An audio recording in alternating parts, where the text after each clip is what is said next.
योग वशिष्ठ महारामायण सुनते रहने के लिए हमारे चैनल को सब्सक्राइब करें और बेल आइकन जरूर दबाएं।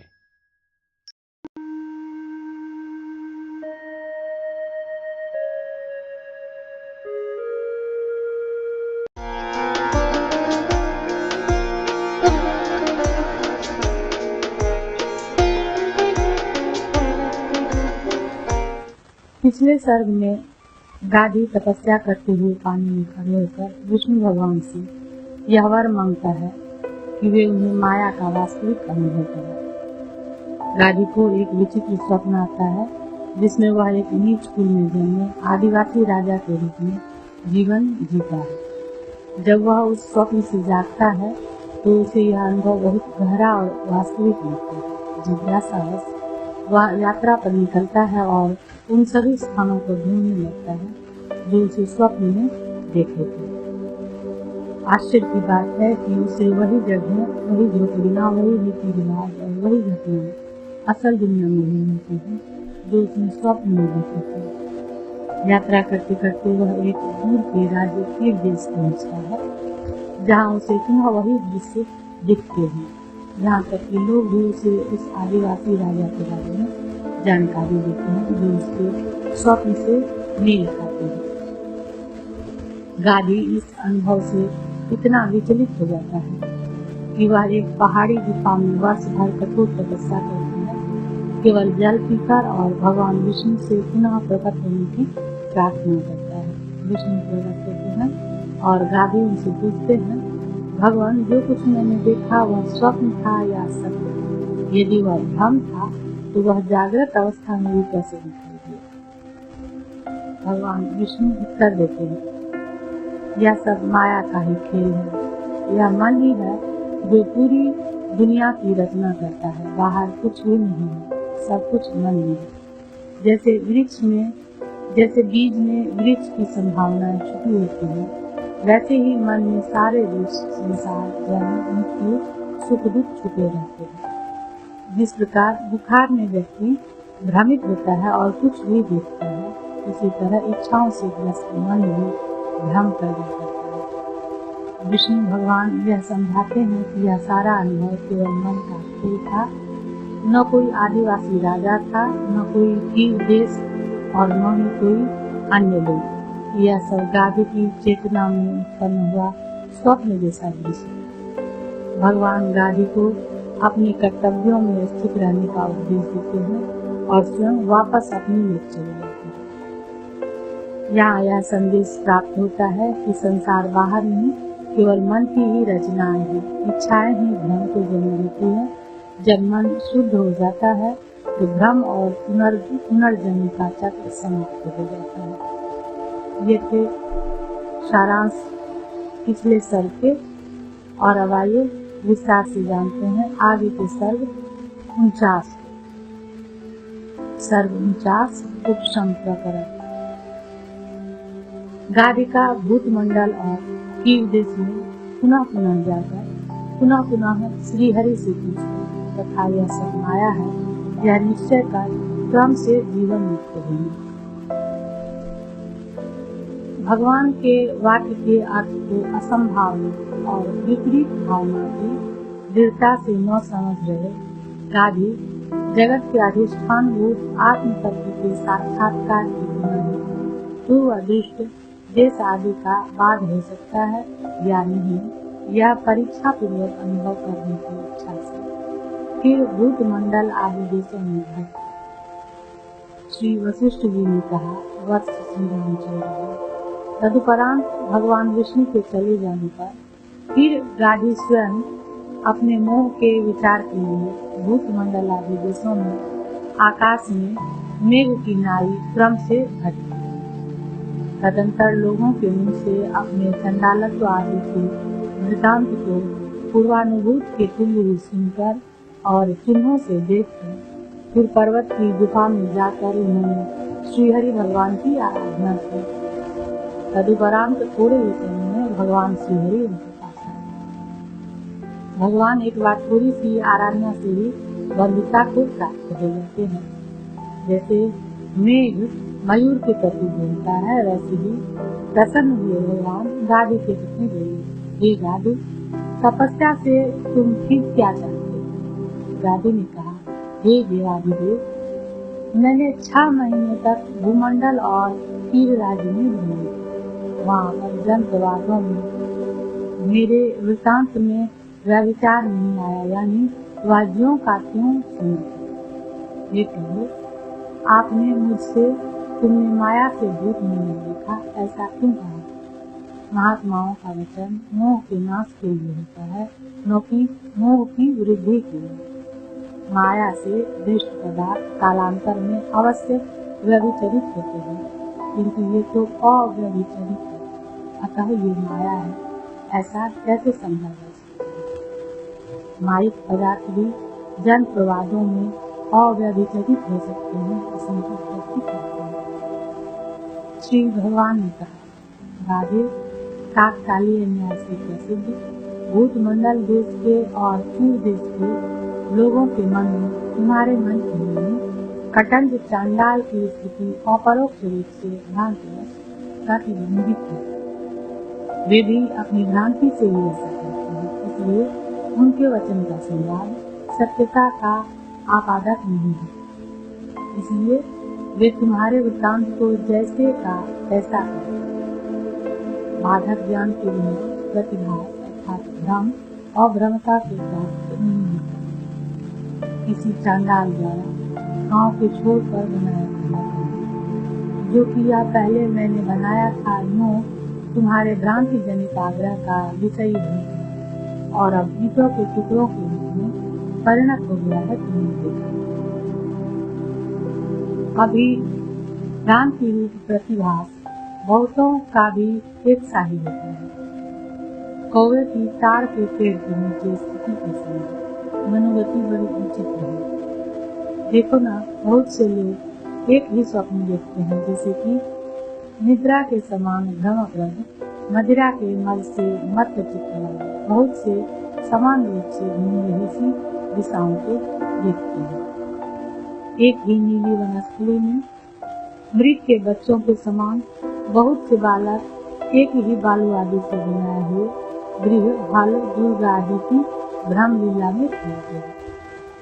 वध, बंधन, पराजय, पलायन आदि विविध आकार वाले अपने प्रारब्ध फलपात के प्राप्त हुए बहुत से सैनिक आदि एक ही समय एक तरह के जय, लाभ, भोग आदि प्रयोजनों की भ्रांति से उनके लोभ से युद्ध आदि द्वारा यत्न करते हैं या कैसे हैं। यदि मानस कल्पना भी जगत है तो हेमंत आदि समय धान आदि के अंकुरों का प्रतिबंधक और जौ आदि के अंकुरों का सहायक है। इस लोक प्रसिद्धि का बाद होगा, क्योंकि मानस कल्पना का बाह्य काल सहायक नहीं हो सकता है। राधे की इस शंका का निवारण करते हुए कहते हैं, काल प्रतिबंध और अभ्यनिज्ञा अर्थात स्वीकृति का दाता है, ऐसा जो लोक प्रवाद है उसमें विरोध नहीं है, क्योंकि प्रतिबंध और अनुज्ञा का हेतुभूत काल भी संकल्प मात्र है। यानी दिशा विशेष से अवच्छिन्न सूर्य की क्रिया को देखकर मन ही शास्त्रानुसार मास, ऋतु आदि भेदों की कल्पना करता है। शंका, तब अकल्पित काल कौन है? जो अकल्पित अखंड काल परमात्मा है वह स्वात्मा में स्थित रहता है। किसी के लिए न तो प्रतिबंधक होता है और न किसी को अभ्युज्ञा ही होता है। इसी अर्थ को स्पष्ट करता है। अमूर्त जो भगवान काल है उसे तो पंडित लोग जन्मादि कार्य रहित ब्रह्म ही कहते हैं। वह न तो कभी किसी का कुछ भी त्याग करता है और न कभी किसी का कुछ भी ग्रहण करता है। प्रथम काल की संकल्प रूपता सिद्ध करते हैं।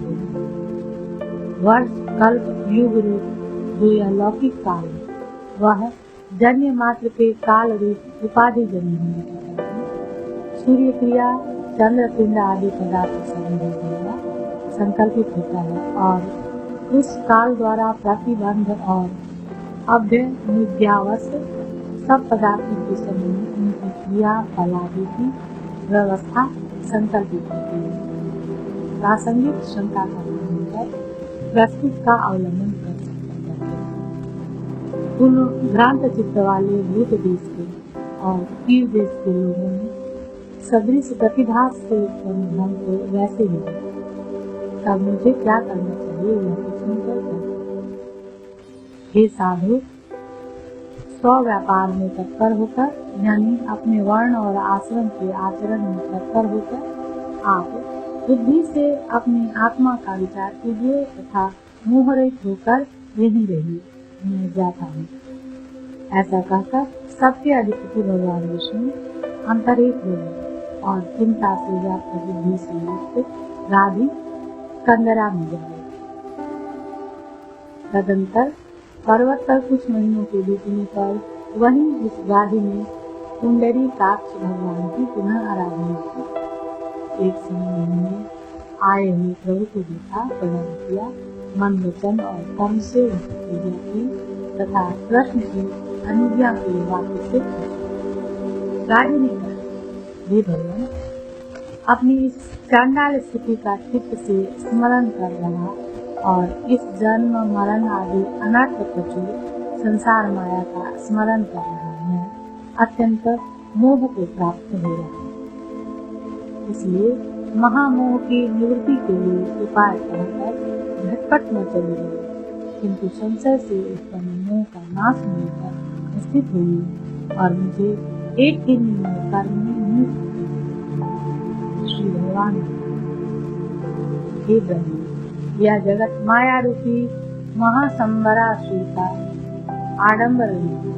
इसमें आत्म तत्व के विस्मरण से यानी आवरण के निमित्त भूत अज्ञान से सब आश्चर्य में कल्पनाएं होती हैं। माया में हजारों अघटित घटनाएं हो सकती हैं। तुमने भूत मंडल और तीर नगर में जो वैसा देखा वह सब संभव है, क्योंकि निद्रा आदि में असंभावित पदार्थों का भ्रम लोगों को दिखाई ही देता है। भूत देशवासियों और तीर देशवासियों में तुम्हारी भी तरह मिथ्या होते हुए भी सत्य की तरह वैसा भ्रम होता है, क्योंकि समान कल्पना संकल्प से समान काल आदि का संभव है। मैं तुम्हारे चंडाल निंदा संबंध को प्रगटाने वाले यथार्थ विषय को कहूँगा, तुम इसे सुनो। इससे मार्ग सुशीलता के लिए तुम्हारी चिंता नष्ट होगी। जो यह कटंज नाम का चांडाल भूत मंडल में पहले है, वह तुम्हारे द्वारा देखे गए उसी आकार के साथ वैसे ही युक्त पहले है, वैसे ही कलत्र रहित होकर दूसरे देश में गया, देश का अधिपति हुआ और तदंतर अग्नि में प्रवेश किया। यदि उस प्रकार का अन्य पुरुष हुआ तो उसका विष मेरे अनुभव पथ में कैसे आ रही, इस प्रकार की आशंका बनाकर कहते हैं। तब जल के अंदर डूबे हुए तुम्हारे मन में उस प्रकार की कटंज के आचार की स्थिति भ्रांति से केवल प्रतिभाषित है, क्योंकि ऐसा ही तुम्हारा संकल्प। जो वस्तु कभी न देखी गई हो, दूसरे देश में हो और बीत चुकी हो, उसका सामने वर्तमान रूप से दर्शन कैसे हो सकता है, ऐसी शंका होकर जैसे दृष्टा पुरुष कभी अनुभूत वस्तु को भी बिल्कुल भूल जाता है, वैसे ही चित्त कभी न देखी गई वस्तु को भी पूर्व दृष्टि के साथ देखता है। हे गाधे, जैसे स्वप्न से मनोरथ सन्निपात के भ्रम होते हैं, वैसे ही जागृत में भी मन से स्वयं भ्रम देखे जाते हैं। जैसे त्रिकालदर्शी योगी की दृष्टि से भविष्यत वस्तु भी उसके उत्तर काल में होने वाले दृश्यमान पदार्थों की अपेक्षा भूत कालस्थ होते हैं, वैसे ही हे गाधे, अतीत कटंज का चरित भी वर्तमान प्रतिभा को प्राप्त होता है। यदि कहो आत्म भिन्न कटंज है और अनात्मीय उसके घर बार स्त्री पुत्र आदि में मेरा वही नहीं, तदीय वह गृह आदि मेरा है या यूं मज्जन कैसे हो, तो उस पर थोड़ा कहा जा सकता है। और तत्व सभी लोगों का अनात्मा देव में और अनात्मीय गृह कलत्र आदि में अहम मम ऐसा अभिमान दिखाई देता है। केवल आत्मविद का ही उनमें मज्जन नहीं है। इस अभिप्राय से यह देह मैं हूँ तथा ये घर द्वार आदि नहीं, यूं आत्मज्ञानी निमग्न नहीं होता। यह देह मैं हूँ तथा ये घर द्वार आदि मेरे हैं, यूं अनात्म ज्ञानी निमग्न होता। सब में अहम भावना से लेकर ज्ञानी का उनमें मज्जन नहीं होता है, क्योंकि परिचिन अहम भाव में मज्जन का हेतु है। सब कुछ नहीं हूँ ऐसी भावना से ज्ञानी हेतु नहीं होता। वह पदार्थों में भेद रूप अनर्थ भावना का नहीं होता। इसी कारण वह सुख दुख से युक्त भ्रमण में जल में कुंडी के समान निमग्न प्राय होता है भी नहीं होता। तब मैं कैसा हूँ ऐसा पूछने पर तुम अंतरालवर्ती अर्थात मध्यवर्ती हूँ ऐसा विविध वासनाओं से ग्रस्त की तरह चेतना रहित तुम, जिसकी महाव्याधि कुछ शेष रह गई है, उस रोगी के सदृश है। जैसे किंचित अवशिष्ट महाव्याधि होने स्वास्थ्य को प्राप्त नहीं होता, वैसे ही तुम भी स्वरूप में अवस्थित आत्मा को प्राप्त नहीं होगा। जैसे गृह रचना या गृह प्रवेश आदि सम्यक प्रयत्न से रहित पुरुष दृष्टि का निवारण करने में समर्थ नहीं होता, वैसे ही ज्ञान के परिपूर्ण न होने के कारण तुम मनोभ्रम का निवारण करने में समर्थ नहीं हो। जो ही तुम्हारे चित्त में सहसा प्रतिभाषित होता है, ऊंचे पुरुष से वृक्ष के समान क्षण भर में उसी से तुम अक्रांत हो जाते हो, यानी उसके अभिमान से तिरस्कृत हो जाते हो। यहाँ पर इस माया चक्र का मध्य बुद्धि चारों ओर घूमता है। उस चित्त आत्मा में प्रविलापन द्वारा तिरस्कार करके स्थित हो गया, तो वह माया चक्र कुछ भी पीड़ा नहीं करता। क्योंकि खुद पर्वत के कुंज में 10 वर्ष तक अखिन्न बुद्धि होकर चित्त निरोध का अभ्यास कर तुम अनंत ज्ञान प्राप्त करोगे। ऐसा कहकर भगवान श्री हरि वायु में बुझे हुए दीपक की भांति और यमुना की तरंग की भांति एक क्षण में वहीं पर अंतर्हित। जैसे शरद ऋतु के बाद पतझड़ में वृक्ष पत्तों से रहित हो जाते हैं, मतलब निरस्ता से प्राप्त हो जाते हैं, वैसे ही गाधी विवेक वश उत्पन्न हुए वैराग्य को गाधी जिनकी मति घूम रही भ्रम राशि से मुक्त है, प्राक्तन कर्म रूप जय की योग्य चांडाल भाव प्रदर्शन रूप लिखित चेष्टा की थोड़ी नहीं, जैसे गीला मेघ पर्वत करता है, वैसे ही करुणा से आर्य चित्त वाले गाधी कल्याणकारी चित्त नियमन के अभ्यास के लिए तथा सर्वश्रेष्ठ पद में विश्रांत के लिए श्रस्य मूक पर्वत पर गए। वहाँ पर सब संकल्पों का त्याग कर गाधी 10 वर्ष तक तप अर्थात मन तथा इंद्रियों का संयम, इससे उन्हें आत्मज्ञान प्राप्ति के लिए महात्मा गाधी अपनी पारमार्थिक सत्ता प्राप्त कर भय शोक रहित हो तथा निरंतर उदित जीवन मुक्त स्वरूप वाले अति अपरिच्छिन्न स्वानंद मत से आघूर्णित और पूर्ण चित्त वाले हो षोडश कलाओं से चंद्रमा के समान अपरिच्छिन्न ब्रह्माकाश में विहार कर 49वां सर्ग समाप्त।